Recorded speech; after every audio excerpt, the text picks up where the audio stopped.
Ce week-end, donc, c'est le salon du bien-être à Caen, l'occasion de faire un gros plan sur une plante, entre autres choses, hein, mais sur une plante aux nombreuses vertus. Les vertus que l'on connaît, puis il y a celles qu'on ne connaît pas, l'aloe vera. C'est d'abord c'est joli à regarder. Ouais, c'est une plante qui pousse à l'état sauvage dans le sud de l'Europe, mais dans beaucoup de régions tropicales et subtropicales.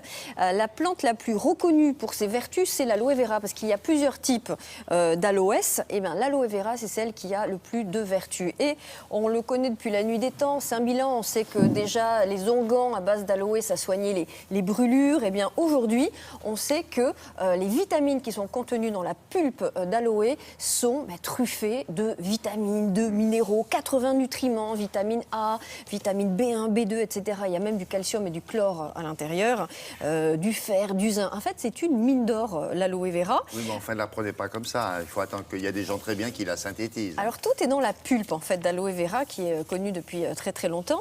Et on s'est rendu compte aujourd'hui que cette pulpe d'aloe permet de stimuler, en fait, nos défenses immunitaires et de lutter contre les micro-organismes qui nous dérangent au niveau intestinal. Et bien justement, ce n'est plus du tout pour la peau. L'aloe vera, maintenant, ça peut se boire, ça peut s'ingérer, ça peut être consommé comme un aliment lambda. Alors, quels sont précisément les composants de l'aloe vera et surtout quels sont les mécanismes d'action de cette plante et de ses principes actifs? Reportage.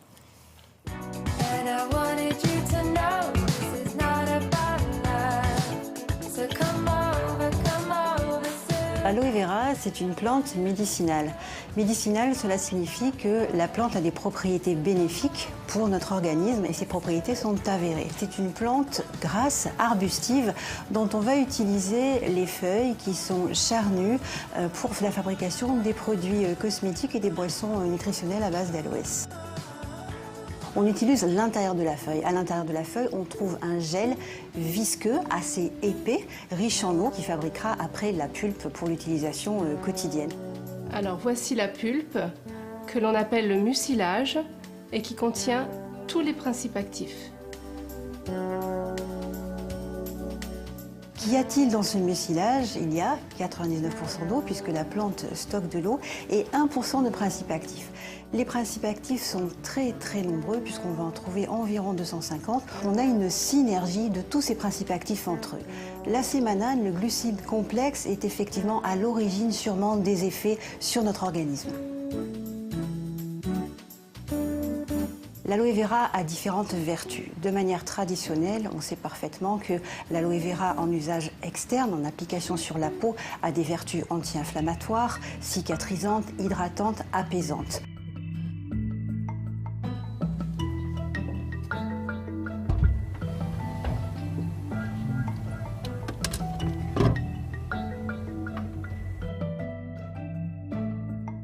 En usage interne, nous avons certains résultats d'études cliniques qui sont intéressants et qui nous montrent par exemple que le syndrome du côlon irritable peut être apaisé par la prise quotidienne d'aloe vera. La même chose pour des ulcères digestifs qui vont être cicatrisés beaucoup plus rapidement.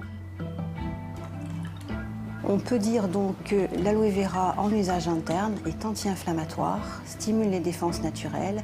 On va aussi avoir un effet anti-fatigue, donc c'est vraiment un booster de santé. L'aloe vera, en complément alimentaire buvable, reste un complément alimentaire. Ce n'est pas un médicament.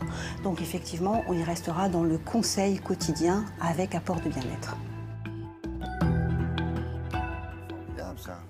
Alors, première remarque, à la télévision, vous avez vu, il y a des caméras dans les réfrigérateurs. Dans les réfrigérateurs, ça, il n'y a que chez nous qu'il y a ça. Et on trouve cette aloe vera sous la forme, j'allais dire, comestible. Buvable. À quel endroit? Buvable dans les magasins de diététique, dans les magasins de nutrition spécialisés. Évidemment, ça ne se trouve pas dans les grands magasins encore, mais avec le développement justement de cette boisson, avec la démocratisation justement de l'aloe vera comestible, on devrait en voir très, très prochainement dans les magasins ordinaires. C'est bon aussi pour les affections musculo-squelettiques comme l'arthrose, paraît-il, et le diabète et même l'asthme. Ça stimule en fait les défenses immunitaires. Donc voilà, à la place du petit jaune à 17h. Un petit jaune? Un petit jus d'aloe vera. Hein, c'est pas le même objet. Hein. Oui, mais nous on fait la promotion de la santé à la télé. Ah bon, pardon. Bah oui.